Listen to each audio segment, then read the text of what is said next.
In today's Spotlight, French prosecutors have indicted the founder and CEO of Telegram for allegedly allowing criminal activity on that messaging app. Authorities in France have spent days questioning Pavel Durov over allegations that Telegram is being used for illegal activities.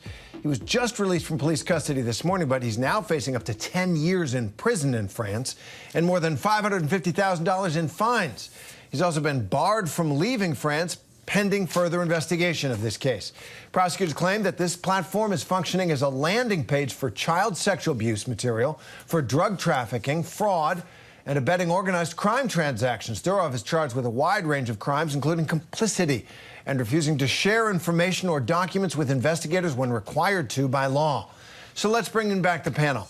Mike, Megan, Tricia, and Elsie. So Elsie, what do you make of this indictment to hold a top technology executive responsible for the actions of alleged bad actors on the platform?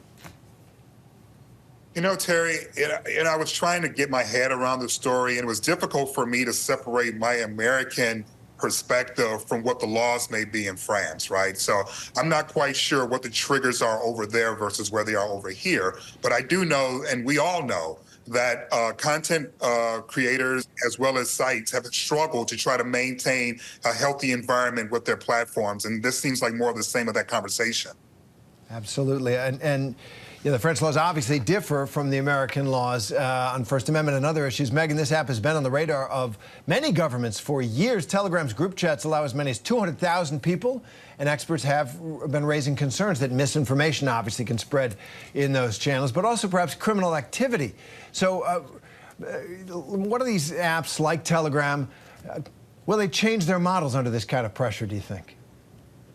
Look, I think that a lot of, just like LZ was saying, we have very different standards here. And I think a lot of our platforms have come into, Mark Zuckerberg was just give a letter to the Hill yesterday or a couple of days ago about their community standards and their transparency with government. So I don't know what the French laws are here, but obviously if he's breaking the law, it sounds like the law that he was breaking wasn't providing the documents, not necessarily some of the things they're alleging on the app. So, people should be held accountable. But I think it is really hard with these platforms. They go very far and wide, cross countries, cross continents very quickly. So it's a challenging thing to sort of regulate. Yeah, absolutely. Tricia, it is hard to protect people, government citizens in any of these countries from these, international apps that can be used for all of these purposes. It sure is, but I think it brings up a broader question of what is the personal culpability of any of these tech CEOs or executives when it comes to people violating their standards or the law. I mean, look at Mark Zuckerberg at Facebook, the CEO of Google. Is he culpable for illegal action on Gmail? Or for that matter, Elon Musk at X. I think an interesting tidbit of this also, though, is President Macron reportedly lobbied Pavel to actually move from Russia to France, Telegram, and then he ends up right behind bars. Pretty remarkable.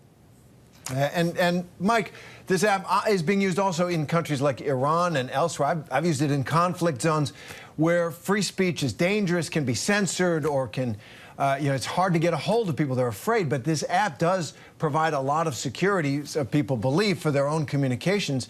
If Telegram were to shut down, does that impact free speech and the kind of communications people are using it for in those countries? I think what this is going to teach the American public specifically as we look at these apps and tech companies is that we keep looking at it from a Western POV or from an American POV. But really, all these tech companies have to be complicit and comply with different countries' rules and regulations. Telegram specifically was created in order to allow citizens of authoritarian countries to be able to have the ability to assemble and to discuss how they feel freely away from the authoritarian government. And so I wouldn't say this is necessarily setting a precedent on what should go forward, but it does call into question how would this impact those citizens who live in authoritarian government countries, the ability to have the freedom of speech and to go forward in that manner. Yeah, it has made a big difference for a lot of people, but now the founder under investigation. Mike, Megan, Tricia, and LZ, thanks.